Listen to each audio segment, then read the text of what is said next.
170 చట్టంపై స్పీకర్ అయిన పాత్రుడు అవగాహన రాహిత్య వ్యాఖ్యలకు నిరసనగా ఫిబ్రవరి 12న బంద్కు పిలుపునిస్తున్నట్టుగా మన్యం జిల్లా గుమ్మలక్ష్మీపురంలో గిరిజన నేతలు కరపత్రాలు విడుదల చేశారు.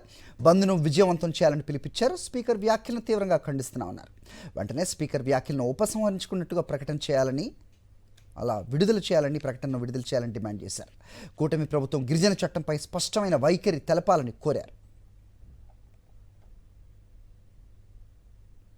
కాలంలో విశాఖపట్నంలో జరిగినటువంటి ఒక మీటింగ్లో ఆంధ్రప్రదేశ్ శాసనసభ స్పీకర్ చింతకల అయ్యన్నపాత్రి గారు ఆదివాసీ ప్రాంతంలో ఉన్నటువంటి 1/70 చట్టం కోసము తనిచిత వ్యాఖ్యలు చేయడం జరిగింది. ఈ యొక్క చట్టాన్ని సవరణ చేస్తే అభివృద్ధి అనేది చాలా ఇంకా బాగుంటుందని చెప్పారు.